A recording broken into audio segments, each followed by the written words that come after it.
இலங்கை 1948ஆம் ஆண்டில் சுதந்திரமடைந்தது என்பதை நாங்கள் அறிகின்றோம். அந்த அடிப்படையில் பார்க்கின்ற போது நாளைய தினம் 78வது சுதந்திர தினமாக நாட்டில் கொண்டாடப்படுகின்ற ஒரு நிலைமையை நாங்கள் அவதானிக்கின்றோம். அதேவேளை தமிழ் மக்களின் நிலைமையை எடுத்துக்கொண்டு பார்க்கின்ற போது இந்த சுதந்திரம் அடைந்ததற்கு பின்னர் ஐக்கிய தேசிய கட்சி, ஸ்ரீலங்கா சுதந்திர கட்சி, பொதுஜன பெரமுன என்று பல கட்சிகள் 76 ஆண்டுகள் இந்த நாட்டை ஆட்சி செய்திருக்கின்றன. இந்த 76 ஆண்டுகளில் தமிழர்கள் சுதந்திரமாக வாழ்ந்திருக்கின்றார்களா, சுதந்திரமான செயல்பாடுகளில் ஈடுபட்டிருக்கின்றார்களா என்று பார்க்கின்ற போது இல்லை என்றுதான் கூற வேண்டும். ஏனென்றால் இலங்கை சுதந்திரமடைந்த 1948ஆம் ஆண்டிலே தமிழர்களுக்கு எதிரான செயற்பாடு ஆரம்பிக்கப்பட்டு விட்டது. குடியுரிமை சட்டம், வாக்குரிமை சட்டம் என்று கொண்டு வந்து மலேக மக்களின் வாக்குரிமை குடியுரிமையை பறித்து நாடற்ற மக்களாக அவர்களை ஆக்கிவிட்டார்கள். அன்றைய நிலையில் மலேக மக்களின் வாக்குரிமையில் குடியுரிமையில் கை வைத்தபடியால் தான் 1949ஆம் ஆண்டு தமிழரசு கட்சி உருவாக்கியது. திருப்பி அவர்கள் தமிழ் பேசுகின்ற மக்களின் உரிமையில் கை வைக்கப் போகின்றார்கள் என்று அந்த அடிப்படையில் பார்க்கின்ற போது சுதந்திர தினங்கள் என்பது எங்களுக்கு ஒரு அந்தரமான ஒரு திண்டாட்டமான தினமாகத்தான் இருந்து வந்திருக்கின்றது. அங்கு தென்னிலங்கையில் அது கொண்டாட்ட தினமாக இருக்கின்ற போது வடக்கு கிழக்கில் அது திண்டாட்டமான தினமாக இருக்கின்றது. அந்த அடிப்படையில் தான் நாங்கள் கடந்த காலத்திலும் சுதந்திர தினத்தை நாங்கள் கொண்டாடவில்லை, ஒரு திண்டாட்ட தினமாகத்தான் அனுசரித்திருக்கின்றோம். அந்த அடிப்படையில் நாளை நடைபெறுகின்ற சுதந்திர தினத்தை கூட நாங்கள் கொண்டாட முடியாத ஒரு திண்டாட்ட தினமாக, ஒரு கரிநாளாகத்தான் நாங்கள் கடைப்பிடிக்க வேண்டிய நிலைக்கு தள்ளப்பட்டிருக்கின்றோம். இந்த புதிய அரசாங்கம் வந்து ஒரு ஆண்டுதான் கடந்திருக்கின்றது. அதற்குள் நீங்கள் இப்படி செய்கின்றீர்களா என்று கூட நீங்கள் கேட்கலாம். ஆனால் நான் சொல்லுகின்றேன், புதிய அரசாங்கம் வந்து உடனடியாக தேசிய இனப்பிரச்சனையை தீர்க்க வேண்டும் என்று நான் சொல்லவில்லை. தேசிய இனப்பிரச்சனையை தீர்ப்பதற்கான முன் நடவடிக்கைகளையாவது அவர்கள் எடுத்திருக்க வேண்டும். அது மட்டுமில்லாமல் இந்த காணாமல் ஆக்கப்பட்ட மக்கள் கிட்டத்தட்ட 16 ஆண்டுகளுக்கு மேலாக அவர்கள் வீதிகளிலும் சந்திகளிலும் பொந்துகளிலும் நின்று போராடி கொண்டிருக்கின்றார்கள் தங்களுடைய உறவுகளுக்கு நீதி கிடைக்க வேண்டும் என்று. ஆனால் அந்த நீதி கிடைப்பதற்கான கதவு கூட இதுவரை திறக்கப்படவில்லை. சிலர் கைது செய்யப்பட்டிருக்கலாம், அதனை நாங்கள் வரவேற்கின்றோம். ஆனால் பலர் இந்த மனித உரிமை மீறல்களில் ஈடுபட்டவர்கள், கடத்தியவர்கள், கப்பம் பெற்றவர்கள், காணாமல் ஆக்கியவர்கள் இன்றும் நெஞ்சை நிறுத்தி கொண்டு அதில் பல நட்சத்திரங்களை சூடிக்கொண்டும் அவர்கள் பயணித்துக் கொண்டிருக்கின்றார்கள். எனவேதான் நாங்கள் காணாமல் போன மக்களுக்கு கூட தீர்வு கிடைக்கவில்லை. அதே போன்றுதான் கைப்பற்றப்பட்ட நிலங்களும் முழுமையாக விடுவிக்கப்படவில்லை. அதே போன்றுதான் எங்களுடைய துயிலும் இல்லங்களில் சப்பாத்து கால்களுடன் இந்த இராணுவம் இப்போது தங்களுடைய கொண்டாட்டங்களை நடாத்தி கொண்டிருக்கின்றது. எனவே எங்களுடைய சகோதரர்கள், உறவுகள் மறைந்த பின்னரும் கூட அவர்களுடைய மயானங்களில், சமாதிகளில் சப்பாத்து கால்கள் இப்போது மிதித்து விளையாடி கொண்டிருக்கின்றன. இந்த நிலைமை காணப்படுகின்றது. கைதிகளின் விடுதலை இல்லாமல் இருக்கின்றது. எனவே இந்த அரசாங்கத்தில் மக்கள் ஒரு எதிர்பார்ப்பை வைத்திருந்தார்கள். இப்போது கிவில் ஓயா திட்டத்தை நீங்கள் பார்த்திருப்பீர்கள், வவுனியாவில் நடைபெற்றுக் கொண்டிருக்கின்றது. அந்த திட்டத்தின்படி எங்களுடைய ஜனாதிபதி சொன்ன ஒரு வாக்குறுதி மீறப்பட்டிருக்கின்றது. அவர் சொன்னார், குடிப்பரம்பலை மாற்றக்கூடிய விதத்தில் எந்த ஒரு குடியேற்ற திட்டத்தையும் நாங்கள் ஏற்படுத்த மாட்டோம் என்று கூறியிருந்தார். ஆனால் இந்த கிபில் ஓயா திட்டத்தை எடுத்து பார்க்கின்ற போது, வவுனியாவில் உள்ள மக்களிடம் நாங்கள் விசாரிக்கின்ற போது, இந்த கிபில் ஓயா திட்டம் தமிழர்களின் குடிப்பரம்பலை குறைப்பதற்கான ஒரு திட்டமாகவும் பெரும்பான்மை இனத்திற்கு ஒரு சாதகமான திட்டமாகவும் அமைவது போல் தெரிகின்றது.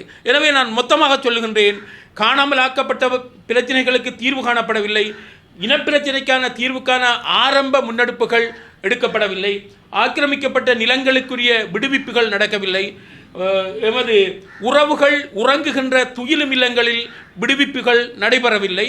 அதே போன்றுதான் நாங்கள் எதிர்பார்த்த பல கிபில் ஓயா திட்டத்தை எடுத்து பார்த்தால் அதுவும் பிரச்சனையாக இருக்கின்றது. திருவோணமலையில் புத்தர் சிலையை வைத்திருக்கின்றார்கள். அது சட்டவிரோதமான சிலையாக இருந்தாலும் அகற்ற முடியாது என்று அடம் பிடிக்கின்றார்கள். அடுத்து தையிட்டி விகாரை எடுத்து பாருங்கள். தையிட்டி விகாரையும் சட்டவிரோதமான விகாரை. சட்டவிரோதமான தேவாலயங்கள் இடிக்கப்பட்டிருக்கின்றன, கோவில்கள் இடிக்கப்பட்டிருக்கின்றன. ஏன் சட்டவிரோதமாக அமைக்கப்படுகின்ற இந்த விகாரைகள் மாத்திரம் அப்படியே இருக்கின்றன. ஆகவே இப்படியான விடயங்களை பார்க்கின்ற போது எங்களுடைய மக்கள் எங்களிடம் சொல்லுகின்றார்கள், நீங்கள் எவ்வாறு சுதந்திரத்தை கொண்டாடப் போகின்றீர்கள் என்று கேட்கின்றார்கள். காணாமல் போனவர்களை நீங்கள் பெற்று தந்திருக்கின்றீர்களா? கைதிகளை விடுவித்து தந்திருக்கின்றீர்களா? காணிகளை விடுவித்து தந்திருக்கின்றீர்களா?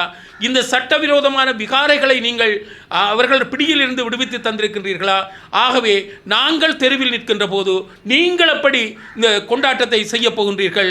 அங்கு மாகாண சபையிலோ அல்லது மத்திய அரசிலோ நீங்கள் எவ்வாறு சுதந்திர காற்றை சுவாசிக்கப் போகின்றீர்கள் என்று மக்கள் எங்களிடம் கேட்கின்றபடியால் நான் சொல்லுகின்றேன், மக்களால் தெரிவு செய்யப்பட்ட நாங்கள், மக்கள் ஆணையை பெற்ற நாங்கள், மக்களின் கருத்துக்களை மதிக்க வேண்டிய ஒரு நிலையில் இருக்கின்றோம். ஆகவே மக்கள் விரும்புகின்ற சுதந்திரத்தை நாங்கள் சுதந்திர தினமாக கொண்டாட முடியாத நிலையில் ஒரு திண்டாட்டமான நிலையில் இருக்கின்றோம்.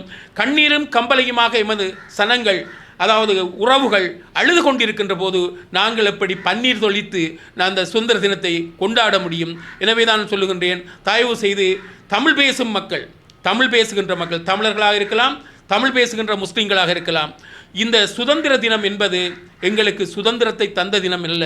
நாங்கள் ஒரு இரண்டாம் தர பிரஜைகளாகத்தான் இப்போதும் வாழ்ந்து கொண்டிருக்கின்றோம்.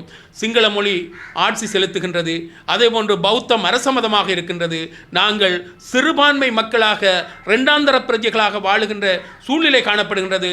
இந்த அரசாங்கம் எங்கள் மீது ஆத்திரம் கொள்ளக்கூடாது. நீங்கள் ஒரு வருடம்தான் வந்திருக்கின்றோம், அதுக்கிடையில் நீங்கள் இந்த வேலையை செய்கின்றீர்கள் என்று நினைக்கக்கூடாது. உங்களுக்கு ஒரு அழுத்தத்தை தருகின்றோம்.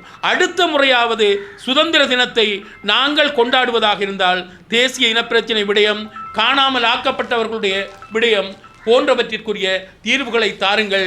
தமிழ் மக்கள் கண்ணீர் வடித்து கொண்டிருக்கிற அனைத்திற்கும் தீர்வை தருவீர்களாக இருந்தால் நாங்கள் உங்களைப் போன்று இந்த சுதந்திர காற்றை சுவாசிப்பதற்கும் சுதந்திர தினத்தை அடுத்த ஆண்டிலாவது கொண்டாடுவதற்கு நீங்கள் தீர்க்கப்படாத பிரச்சனைகளை தீர்த்து நாங்கள் கரிநாள் அல்ல, அது ஒரு கொண்டாட்ட நாள் என்று சொல்வதற்கு நீங்கள் வழிவகுக்க வேண்டும் என்பதை இந்த இடத்தில் மிகவும் உறுதியாக கூறிக்கொள்ள விரும்புகின்றேன். தயவு செய்து தமிழ் மக்கள், எங்களுடைய உள்ளூராட்சி சபை உறுப்பினர்கள், தவிசாளர்கள், மாநகர சபை மேயராக இருக்கலாம், உறுப்பினர்களாக இருக்கலாம், மற்றும் எங்களுடைய வர்த்தக பிரமுகர்களாக இருக்கலாம், அன்றைய தினத்தை, நாளைய தினத்தை நீங்கள் ஒரு கரிநாளாக அனுஷ்டிக்க வேண்டும்.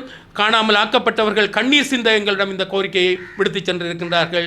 ஆகவே புலம்பெயர்ந்தவர்கள், இந்த உள்நாட்டில் இருக்கின்றவர்கள் எல்லோரும் நாளைய தினத்தை அவர்கள் கொண்டாட்ட தினமாக அனுஷ்டிப்பதை விரும்பவில்லை, ஒரு கரிநாளாக கொண்டு செல்ல வேண்டும் என்று சொல்லுகின்றார்கள். எனவே அந்த நிகழ்வு மட்டக்களப்பில் நடைபெறும் என்பதையும் கூறிக்கொள்ள விரும்புகின்றேன். நன்றி. அரசியல் செயற்பாடு குழுவில் நிதித்துறை சம்பந்தமாக பொதுச் செயலாளர் கருத்து தெரிவித்திருந்தார். நீங்கள் நன்றாக அவதானித்திருப்பீர்கள். பொதுச் செயலாளர் ஒரு கருத்தை சொல்லியிருந்தார், பொதுச் செயலாளர் ஒரு கருத்தை சொல்லியிருந்தார், எங்களுடைய தலைவர் ஒரு கருத்தை சொல்லியிருந்தார். தலைவர் உறுதியாக சொல்லியிருந்தார், அவரை நீக்குவதற்கான முடிவு இன்னும் எடுக்கப்படவில்லை என்று சொல்லியிருந்தார். ஆனால் செயலாளர் சொல்லியிருந்தார், அவரை நீக்க முடிவு எடுக்கப்பட்டிருக்கு என்று சொல்லியிருக்கின்றார். நாங்கள் எப்போவும் ஒரு பாசிட்டிவான கருத்தை நாங்கள் ஏற்றுக்கொள்ளுகின்றவர்கள். ஏனென்றால் எங்களுடைய ஆதரவாளர்கள், எங்களுடைய அபிமானிகள் பலவிதமான கேள்விகளை கேட்டு எங்களை குடைந்து கொண்டிருக்கின்றார்கள். ஆகவே இன்றைய காலகட்டத்தில் கட்சிக்குள் ஏற்படுகின்ற சிறு சிறு முரண்பாடுகளை வைத்துக்கொண்டு ஒரு பதவிகளை தூக்குவது, பதவிகளிலிருந்து அகற்றுவது என்பது கட்சிக்கு ஒரு பாதிப்பை ஏற்படுத்துகின்ற ஒரு செயலாக இருக்கின்றது. எனவே தலைவர் சொன்ன கருத்தை நாங்கள் ஏற்றுக்கொள்கின்றோம். அதாவது அவர் சொல்லியிருக்கின்றார், அவரை நீக்குவதற்கான முடிவு இன்னும் எடுக்கப்படவில்லை என்று. பலவந்தமாக அல்லது நிர்பந்தமாக இந்த செயல்கள் செய்யப்படுகின்ற போது அது கட்சியின் வளர்ச்சியை தூண்டும் என்று சொல்வதை விட கட்சியின் வளர்ச்சியை மந்தகதி அடைய செய்யும், பின்னிலை அடைய செய்யும், ஆரோக்கியமற்றதாக்கிவிடும் என்பதுதான் என்னுடைய முடிவு. ஆகவே தலைவர் சொன்ன கருத்து நீக்கவில்லை என்ற கருத்தை சொன்ன, இன்னும் முடிவெடுக்கவில்லை என்று சொல்லியிருக்கின்றார். அந்த கருத்தின் பக்கமாக நாங்கள் மக்களுக்கு ஆலோசனை சொல்லிக் கொண்டிருக்கின்றோம்.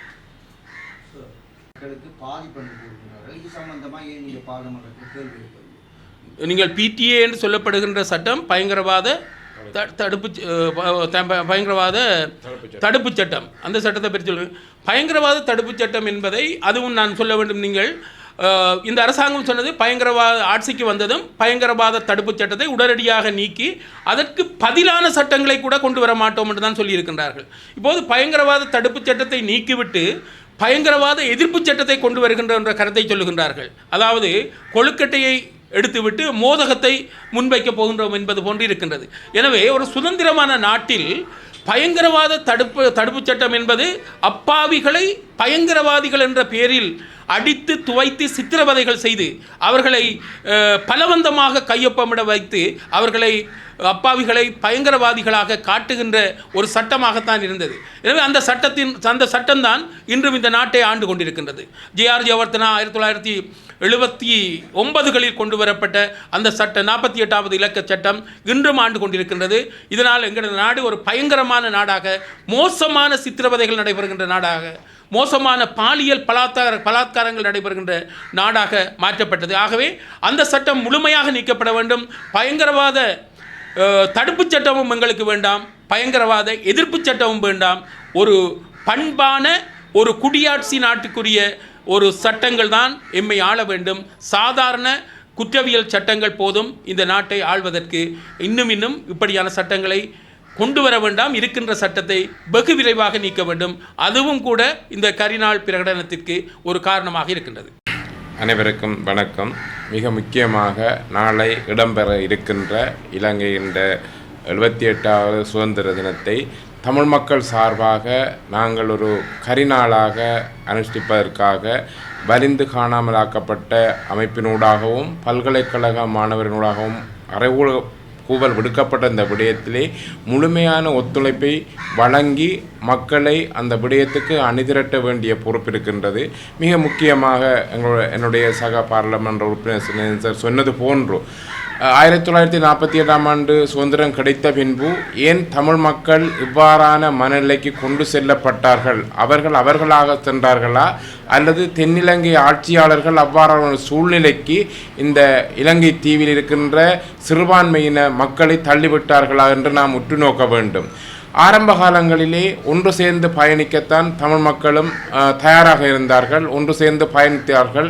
இந்த நாட்டை ஒரு சுபிட்சமான நாடாக கொண்டு செல்வதற்கான அவர்களுடைய முழுமையான ஒத்துழைப்பையும் வலிமையும் வழங்கினார்கள். காலப்போக்கிலே தென்னிலங்கை அரசுகள், இனவாத அரசுகள், பௌத்த இனவாத அரசுகள் வந்து தமிழ் மக்களை இந்த நாட்டிலே ஒரு ஒன்றிணைந்த வடகிழக்கு தமிழ் பிரதேசத்திலே அவர்களுடைய இருப்பை கேள்விக்குறியாக்கின்ற விதமாக பல மாவட்டங்களிலே அல்லது பல வடகிழக்கு பிரதேசங்களிலே இன வீதாசாரத்தை மாற்றியமைக்கும் முகமாக சிங்கள குடியேற்றங்களை ஏற்றி தமிழ் மக்களின் இன வீதாசாரத்தை சிதைத்து அவர்களை ஒரு திராணியற்றவர்களாக எதிர்காலமற்றவர்களாக மாற்றுவதற்கான மேற்கொண்ட செயல்கள்தான் தமிழ் மக்களை தென்னிலங்கை அரசுகளிலே நம்பிக்கை இனத்தை ஏற்படுத்தியிருக்கின்றன. அந்த விடயமாக கடந்த காலத்திலே சாத்வீக போராட்டம், ஆயுத போராட்டம் நடந்திருந்தது. அவற்றினூடாக தமிழ் மக்களுக்கான உரிமைகள், அவர்களுக்கான ஆணைகள் கிடைக்கப்பெறவில்லை. அவை தோல்வியில் முடிவிருந்தன.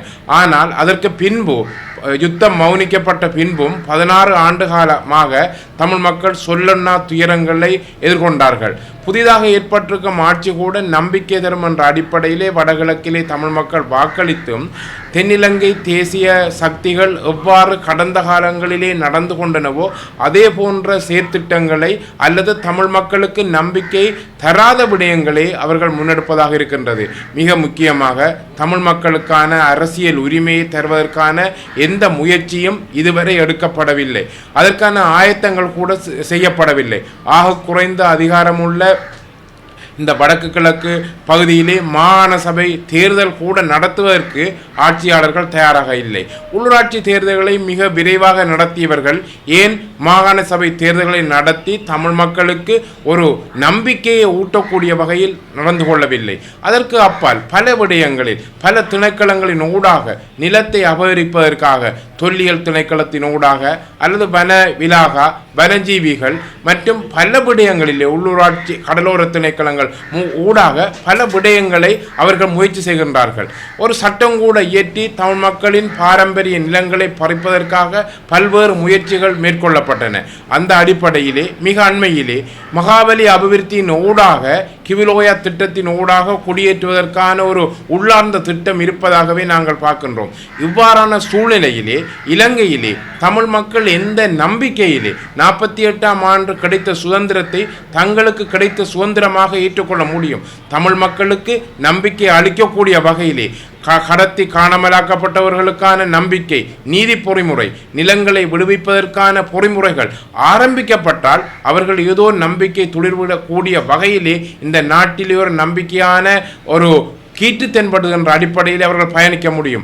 ஆனால் கடந்த காலங்களில் எவ்வாறு நிகழ்ந்ததோ அதே போன்ற செயற்பாடுகளை சிங்கள தென்னிலங்கை பேரினவாத சமூகம் முன்னெடுக்கின்ற பொழுது 48ஆம் ஆண்டு கிடைத்த இலங்கைக்கு கிடைத்த அந்த சுதந்திரம் தமிழர்களுக்கு கிடைத்த சுதந்திரமாக ஏற்றுக்கொள்ள முடியாத ஒரு சூழ்நிலையிலே தமிழ் மக்கள் வாழ்ந்து கொண்டிருக்கின்றார்கள். ஆகவே நாளை நடக்கின்ற இந்த சுதந்திர தின கொண்டாட்டங்கள் தமிழ் மக்களுக்கான நம்பிக்கையை தராத பட்சத்தில், அவர்களுக்கு நீதியை தராத பட்சத்தில், அவர்களுக்கான நில உரிமை மொழி உரிமை கிடைக்காத பட்சத்தில் அதை நாம் எவ்வாறு ஏற்று தமிழ் மக்களின் ஆணையாக கொண்டு செல்வது? ஆகவே தமிழரசு கட்சியின் சார்பாக, தமிழ் மக்களின் சார்பாக, தமிழ் மக்களின் வாக்குகளை பெற்றவர்கள் அடிப்படையிலே நாம் தமிழ் மக்களின் விருப்பங்களை நிறைவேற்ற வேண்டிய பொறுப்பு எமக்கு இருக்கின்றது. அந்த வகையிலே இந்த பிரதேசத்திலே இந்த வடகிழக்கில் இருக்கின்ற காணாமல் ஆக்கப்பட்ட அந்த அமைப்பினூடாகவும் பல்கலைக்கழக மாணவர்கள் ஊடாகவும் அறைகூவல் விடுக்கப்பட்ட இந்த விடயத்திலே தமிழ் மக்கள் அனைவரும் ஒன்றிணைந்து இந்த கரிநாள் போராட்டத்திற்கு ஆதரவு தெரிவிக்க வேண்டும். எமது முழுமையான ஒத்துழைப்பையும் பங்களிப்பையும் நாம் வழங்குவோம். ஆகவே உணர்வுள்ள தமிழர்களாக நாம் ஒன்று திரண்டு எமது உரிமைகளுக்காக, எமது மொழிக்காக, எமது நிலத்துக்காக இந்த நாளை கரிநாளாக கொண்டாடுவதுடன் அனைத்து தமிழ் பேசும் உறவுகளும் ஒன்று திரண்டு நாளை எம்முடன் பயணிக்க வேண்டும் என்று அன்பான ஒரு வேண்டுகோளை உங்கள் முன் வைக்கின்றேன். நன்றி. ஒரு கட்சி சார்பான கேள்வி 2 ஆண்டுகளுக்கு முன் நடத்தப்பட்ட இந்த மாநாட்டிலே எடுக்கப்பட்ட தீர்மானங்கள் நீதிமன்றத்தின் போடப்பட்ட வழக்குகள் காரணமாக செயல்பாட்டுக்கு தடையாக உள்ள நிலையிலே நீதிமன்றத்தின் தீர்ப்பு வராத சூழ்நிலையிலே அவற்றின் நிர்வாக கட்டமைப்புகளை புதிதாக கொண்டு செல்வதற்கு உரிய சாதகமான சூழ்நிலை இல்லாத காரணத்தினால் இவ்வாறான ஒரு தொடர்நிலை காணப்படுகின்றது.